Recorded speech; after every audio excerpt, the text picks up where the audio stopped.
What is going on, guys? Welcome back to another video today on the channel, and today I do have a emerald steel discard deck, but this time I'm going to do the Prince John version of this deck. I did get some comments on my last video, and I appreciate all the love and support I've got in my last video. I really do appreciate it, guys. But on this video I did get some comments talking about, hey, what about the Prince John option? So today I'm going to bring you the Prince John option. This is my Prince John build of this deck. I'm a strong believer that the Bookie build maybe is more viable in this set, as it does better against certain matchups, but I do still love the Prince John build, so I'm going to go over it for you guys here today. So in the 1-drop spot we got 12 1-drops. We got 4 Cursed Merfolk. Obviously Cursed Merfolk's really good because it's a 1-drop that quests for 2, and it also triggers that discard with Prince John. We got the 1-drop Evasive Pegasus, just because some decks don't run anything to deal with Evasive, so it's really easy to get the board state going ahead and being able to quest with the Evasive without your opponent having an answer to them. And then of course the 4 1-drop Robins for the Shift package. Moving on, we have the 2-drop spot. We got 8 2-drops. We got 4 Ursula Deceiver. Obviously that's a must run in any Emerald deck. It helps you snipe songs from their hand and gets rid of a card, and with the Prince John it's very, very good because it helps you discard an item and then draw if you have a Prince John out there. We do run Smee in this deck just because he's a 3/3 body that quests for 2. He can trade if you want him to after he's already quested, or he can just continue to quest and get the aggressive lore. If your opponent needs to take him out, then they do. If they choose not to, then he's going to quest for 6 before he eventually banishes himself from the arena. So it's very good 2-drop. Moving on to the 3-drop spot, we have 4 Prince Johns, obviously. So in this deck, we run the Prince Johns instead of the Diablo and the Bookies. The Prince John is there to make you draw each time your opponent discards a card. So it's very good for a multitude of options here. You could have been running the 2-drop Flynn Rider here because he does also help Prince John. I just don't think that certain line hits enough for me to be wanting to run it in this deck. But I still do think that's a viable option, and it does perform maybe a tad bit better against Ruby Sapphire. But the Prince John is good because he's got the ward, so he's going to avoid certain cards in Ruby Sapphire like Madame Medusa. Really good card, like him a lot. And then obviously Ursula Deceiver of All, she stays in the deck irrelevant of if you're running Bookie or if you're running just the Prince John option, because she does sing those songs twice. So if you do have a Prince John out there and you sing Sudden Chill, you're going to draw 2 cards from that, which is really good. The Benja is back in this one because obviously you don't need the Aladdin to destroy the items, because the Aladdin's really only in there for the Floodborn mechanic for Bookie. So Benja is back to help you discard, to help you get rid of those items. Moving on to the 4-drop, we got 1, which is going to be 4 Friar Tux. It's a great card. Comes in handy when you need him. Well, if you don't have as many, especially going second, he is great. When you have less cards than your opponent, you can play him to get them to discard a card. If there's a Prince John out there, you draw from that. Moving on to the 5s, we got 8 5-drops. 4 Beast Tragic Hero. He does not change from Bookie discard versus this. You're going to play him anyway. Same thing with Robin Hood. He is going to be in there as well because they're just 2 really solid 5-drop cards. You're going to be running 3 Babooms. I think I run the same amount in my Bookie deck as well. Baboom is just such a good card. It really, really can help you against Amber Ruby. In this video today, I believe I play Amber Ruby again, and same thing kind of happens. You just pop whatever they want to heal the damage, and then they're gone, and then it really slows them down from there. 4 Sudden Chill, 4 Let the Storm Rage On, and 4 Strength of a Raging Fire. That is nothing new. You need to run those in any deck that is running Ursula Deceiver of All, because she can sing those songs twice. And then we have 2 Along Came Zeus. This could probably be dropped from this deck if you find something else. I was running the Muses in my first few games, but I find it has struggled a little bit. I do want to see how it does in the future, but I will go over the pros and cons of this deck, and if I think this deck is better than the Bookie discard deck after some gameplay. If you guys do enjoy this deck video, please go ahead and like and subscribe. I appreciate all the support. You guys are amazing. But let's get into some gameplay. To the first, going first. Sorry, I apologize. Against blue green.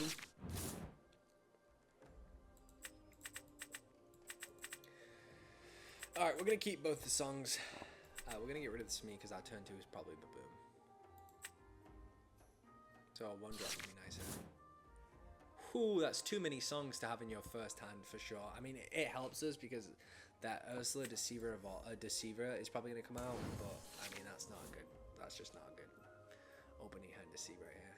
I have played this guy before, I'm not going to lie though. I remember the name.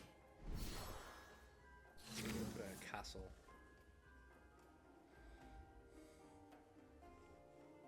I don't really know what it does because I don't have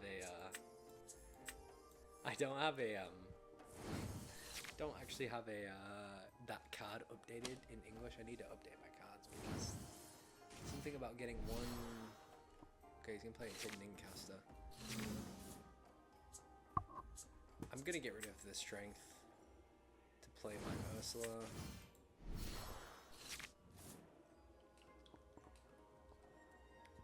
So now he could Ursula Deceiver us, but we're still gonna be able to get off a spell.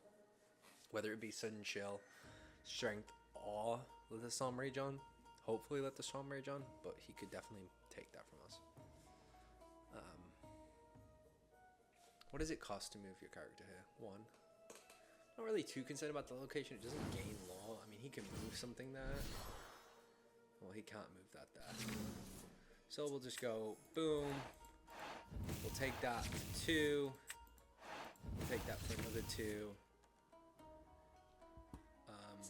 We'll ink rubbity bobbity. No, we won't. We will go boom. We'll ink. Let the Storm Rage on. We'll get rid of the Zeus. And we'll play double 1-drops. This way we have a wide board. We have a way for them to discard their cards, and we have an option if they play anything, right? So like if they play a Hiram, they play a Grandma Tala, not a big threat because we just take her out next turn anyway. And we also probably get our Beast out next turn. So now we go use her to sing that. To sing that again. We banish that. I think we're gonna go ahead and get the Beast out there just for the extra draw. It would be a kind of an idea to play double Merfolk here, but I don't mind in just getting the acceleration on our opponent. I will say, I think the Bookie discard deck might be better than this deck during this set. I might be wrong. People might hate me for saying it, but I just do. I think it is. I think it's got more to it. You could have to destroy his hidden Inkcaster to play that, which is fine. I'm not afraid of a Hiram this turn because he has to have something to play next turn. I'd love Prince John because then when we sudden chill him this turn, we actually get a benefit from it. I'd also love maybe like a strength, but I've inked so many strengths that I don't see another one coming. He's gonna play another item so that next turn his Hiram can draw even more. Oh, we get the Prince John, which we need, which is great because now when we sudden chill, we're gonna draw 2. So we'll get him to draw 2, and we'll draw from that. We'll get him to discard 2, apologies, and then we'll draw from that. Now we can even shift the Robin Hood because he's not going to have a board wipe, right? So I don't mind shifting the Robin Hood here. So like playing this Ursula into the ink to shifting this Robin Hood to questing for 6. That's honestly a sound option, and then next time we can decide if we want to use this Zeus on his Hiram. I think from here though we only win.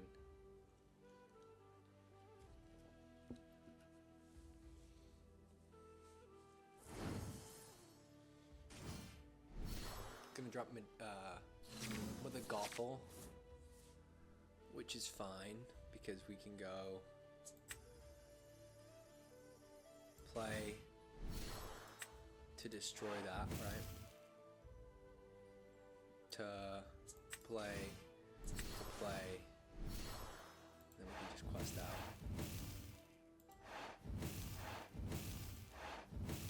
So now we're at 18.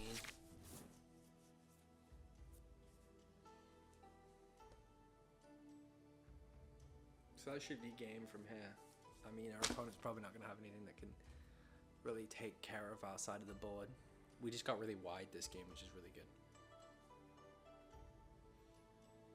Yep, that is good. Alright guys, we're going to go into our first game here against Amber Ruby. I did drop a little bit in my standings due to me being an idiot and just losing against decks that I should beat. I've been trying a couple of other decks. I will have some more deck techs outside of Emerald coming soon. It's just give me some time. There's a lot of new deck combinations I have not played before, so I'm just getting used to them. Just getting used to them, guys. I definitely will have some more coming soon, though. I just wanted to play this one, like I said earlier, because I did see some comments on my last video asking about the Prince John, how different the Prince John discard deck is compared to this discard deck. We don't have an Ursula, so maybe Strength can go. Because I like the idea of turn 2 Baboon, because he's probably going to play something that's got damage on it. He's probably going to play like a Gothel right here or something, and then we can still shift on turn 3. It's like, I wouldn't be surprised if it's like, yeah, see, so the reason why Amber Ruby is going to struggle against a deck like, I don't think he's going to be running items, so I'm going to keep the Strength. Keep the Strength, get rid of her, quest with him, and then pass. My bookie deck currently has like a win rate of 70%. So first game, really easy. Just went ahead and, you know, kind of locked down our opponent. Didn't have anything they could do after we got rid of that Mother Gothel, which is why Baboom is again against that Amber Ruby friend. So we'll just keep that Baboom again. We know how much damage that can do to them. We'll get rid of these 2 sudden chills and this Merfolk in the hope that we can get a Prince John to help us draw. We'll keep the Robin Hood for a nice little 1. So we do get the Prince John and we get double sudden chills, so this could be really useful against this kind of deck. I'm gonna ink one of the sudden chills. Actually, no, I'm not. I'm gonna ink Robin, and I'm gonna play Curse Merfolk. I'm gonna keep both sudden chills because that's just gonna give us an additional draw with Prince John. If you're straying away from like the bookie,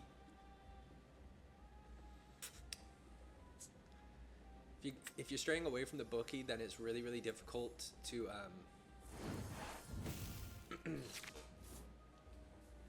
to include Diablo, especially when you have Prince John. I would expect him to play Mother Gothel again this turn, and if we do, we can Baboom him. Because we kind of, I mean, actually we don't. So he's going to play Simba this turn, which Simba doesn't really bother me. That means I can get rid of my Baboom, because we have, I'm going to keep the Merfolk non-exerted so we can wait till next turn to quest with them when we bring out our Prince John. Because I am going to probably just... Minnie Mouse has to go.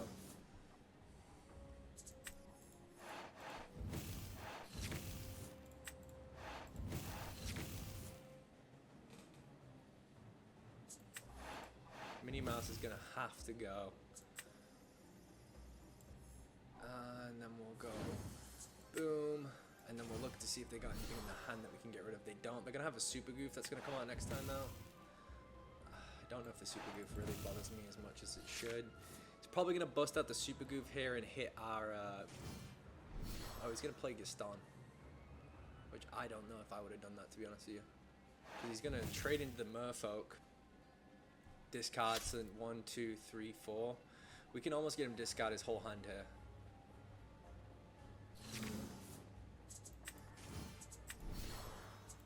So we'll sudden chill with Ursula and get him to discard, and then we'll draw. So this is like the benefit of having Prince John, right? He's got Ward, and it also makes our opponent just keep discarding cards, so we can just continue to draw. A Baboom would be so nice right now. It'd be unreal. Oh, let the Storm rage on though. Let's see. I'm gonna sing this. Yeah, I'm gonna sing. No, I'm not. I'm gonna trade. The reason I did that is because now he can't kill my Ursula next turn. So I'm fine with inking this Ursula to place me. Now we can use Ursula to sing either Sudden Chill with the Storm Rage on. Oh, there we go. So again, this deck is going to be really good into the Amber Ruby. Alright guys, so now that we're done with the gameplay, I'm going to reflect on the pros and cons of using the Emerald discard with Prince John. We'll start with the pros. The pros are going to be that you get a draw for your opponent's discard, which is really, really crucial in some games. Getting them to discard with Ursula, Deceiver of All, and using Sword and Shield to sing it twice, while having a Prince John out there is very, very effective as it gives you 2 draws.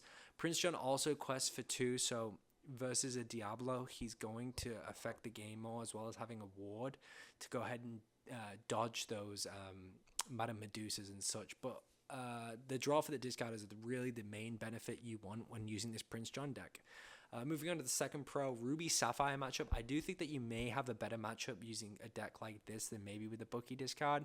I do think if you use Diablo into the Ruby Sapphire matchup, that it can really, really pay off for you. The only issue you'll run into is your opponent's still going to ramp faster than you, so by the time that you do get those discards from your Diablos, they're probably going to have something to be able to take care of those Diablos. So I do think that for that reason, that this deck may match up better into the Ruby Sapphire, which is really taking over the meta right now, and I would not be surprised if, when we head towards set championships, we see a lot of Ruby Sapphire being played. Moving on to the final pro of this deck, I think Friar Tuck and John is just an insane combo. You can top deck a Friar Tuck and get your opponent to discard, which allows you, especially if it's the last card in hand, it will force them to discard it, allowing you to draw, so you get that 1 card advantage on your opponent, while as also putting a body out there that can quest for 2. So I do think the Friar Tuck and John combo is really, really, really something to, ring home about, and that is something that I really like about this deck. I will say that in the last video and in this video, I played more games than I obviously show in this video with this deck, and this deck did lose more than my Bookie discard deck. Again, that could just be the matchups I'm playing into, though. The cons of this deck, it can be slow. There are some times where you may not get a great hand from this deck, just because you don't have as many options as you do with the Bookie discard, so it can feel pretty slow. Sometimes it feels like you have to get Prince John or it's a bust. What I mean by that is, like, if you don't get a Prince John, you don't have your method of drawing unless you get to 5 ink and play a Tragic Hero Beast. So sometimes it can feel like John or bust. And sometimes this deck overall can feel underwhelming. There's certain situations where you may look at your hand and go, I have nothing I can do against my opponent here. And I think that's just with the change of meta. This deck was obviously the stronger version of Emerald Steel last set, but I think with this new set, that I think that maybe Bookie discard would be a better option. I think Bookie discard may be more prevalent in the meta, but I could be 100% wrong. We are so early on in Ursula's return that, we never know. But sometimes I can say that this deck feels underwhelming. Overall, I would still recommend playing a Bookie discard over this deck. I just wanted to get this video out there because I did see comments on my last video asking, well, would you rather play Bookie discard or would you rather play the traditional Emerald Steel deck? And so I wanted to bring out a video talking about the pros and cons of this deck, and I do think this deck is very, very strong. I just think that maybe some matchups it struggles against, whereas Bookie doesn't. But I still think this is a very viable deck for people to play, and if you are playing it, it definitely can have a skill ceiling where you can beat almost any deck as long as you play it the right way. I do think this deck probably has a better matchup into the Ruby Sapphire matchup, but that being said, I have played a lot of games since my last video with my Bookie discard, and I have been beating Ruby Sapphire with my Bookie discard. But I do think this deck is still definitely a great option for people to use, and I definitely think it is a solid choice for people to use, especially as we approach set championships. This could definitely be a deck that you see a lot of depending on how the meta unfolds. I definitely think that if anyone wants to run a deck like this, they definitely should. There's honestly, you can run whatever you want. I prefer the Bookie discard, but it is to each their own. Let me know in the comments down below which one you would prefer to run of the Emerald Steel discard decks, if you prefer Prince John or if you prefer Bookie. I appreciate all the support I've been getting recently. I really appreciate it, guys, and I will see you guys very soon with another deck tech. Peace.